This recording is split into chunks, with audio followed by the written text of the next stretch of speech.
Hi, Rocio here for Inky Impressions. This video tutorial is going to be about addressing a question that I hear a lot of beginners ask, and that's how do you decide on a color combination for any given project? Now I'm going to show you two techniques, and I'm going to warn you, I got to talk pretty fast because there's a lot of information.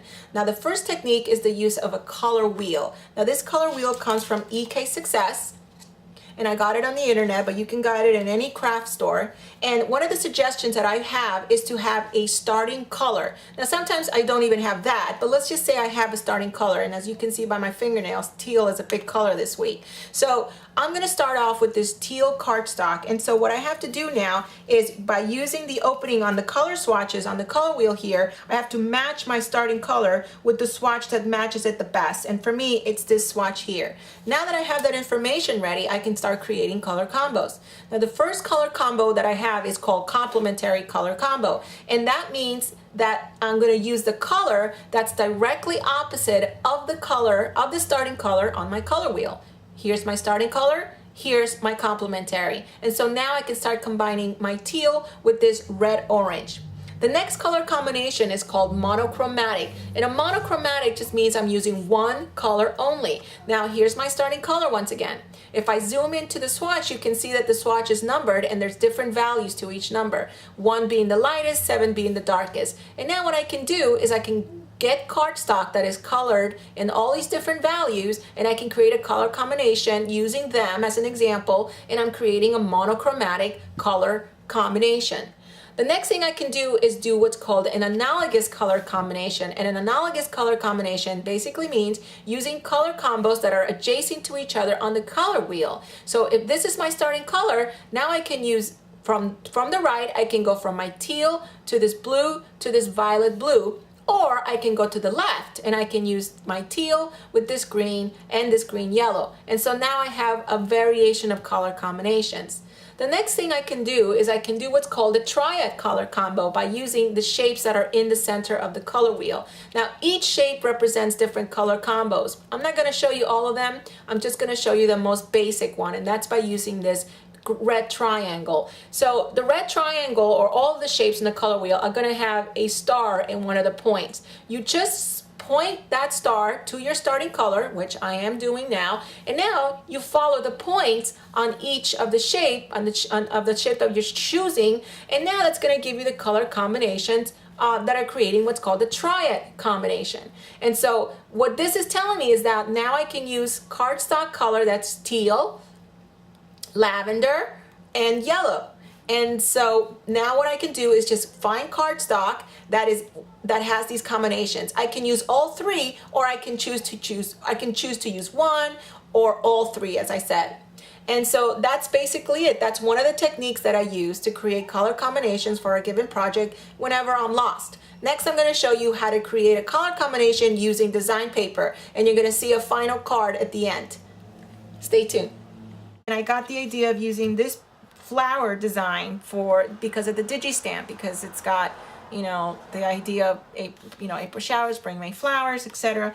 So again, I'm inspired by the color teal. I wanted to do a flower arrangement or a flowery design for this DigiStamp. So here's the color combo that I'm going to start off with. I can now start combining all the colors within the design paper to color my digi.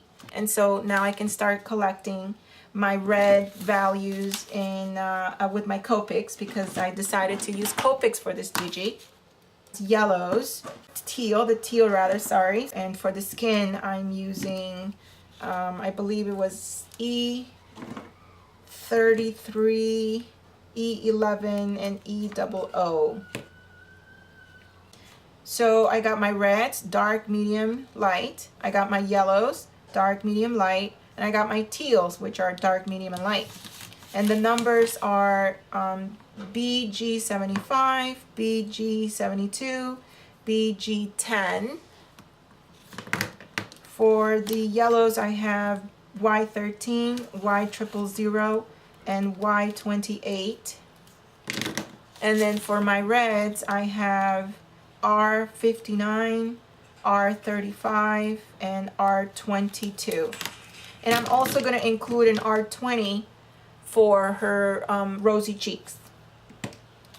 And that's really it. That's the color combination that I'm gonna use to color her. Now it's just a matter of deciding which color is gonna be laid out where, which is gonna be their hair, you know, which is gonna be the coat.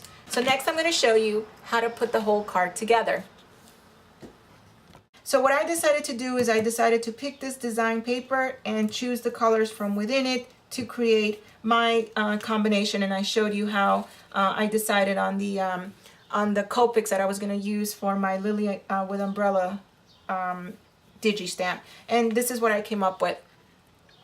So she is a redhead, and she has the yellow umbrella, the teal boots, the teal raincoat lined with reddish and yellow, and she has the color combos that you see on the design paper.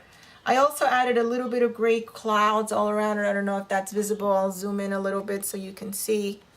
I don't know if you can see that. There you go.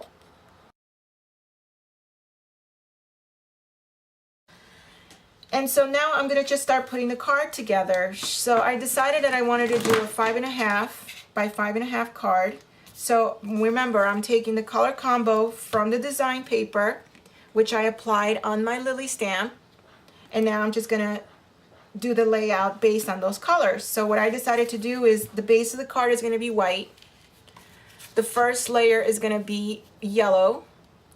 The second layer is going to be this teal. And then my designer paper is going to be on the third layer there.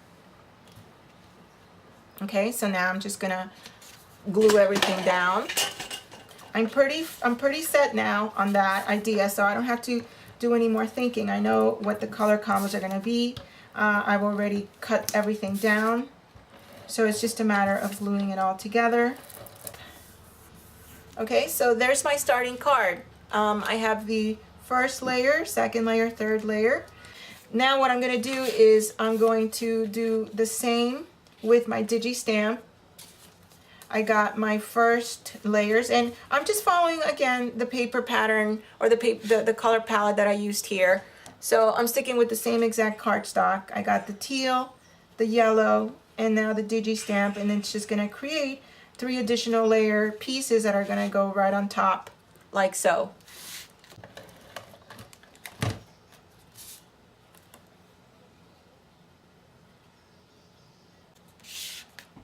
Okay, so here's my digi, and I can, you know, offset her. It doesn't have to be straight off, you know, maybe I can off center her like so. Okay, so sorry, but now I have to switch over to this voiceover. Okay, so I'm beginning now by working on the inside of the card, and here's the sentiment, and I'm inking the edges with my Tempting Turquoise Stampin' Up! Pad.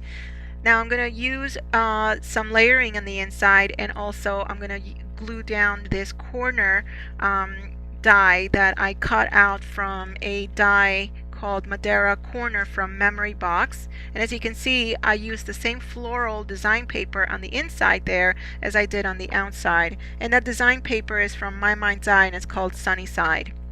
Now here's the digi, and I'm going to give her a little dimension by applying some foam glue or some foam dots. And so here I am gluing her down.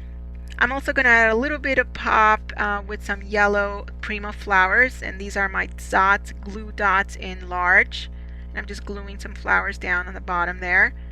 And I'm also going to glue down, finish it all off with a die from Magnolia, and it's called Doohickeys, I believe. And I just added, I cut out 2 pieces, and I'm just gluing them down using the glue dots as well. And that's it, that's the card. So I hope this video was helpful and that you learned a little bit about how to combine colors during your those moments where you just have no inspiration. Now I love this sentiment. Life isn't about waiting for the storm to pass, it's about learning to dance in the rain. And isn't that the truth? So thanks for watching the video. I really hope you enjoyed it.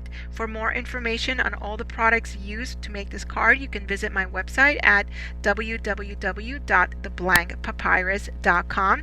You can also visit the Inky Impressions website for some information on the digi there, and it's at www.inkyimpressionsrubberstamps.com.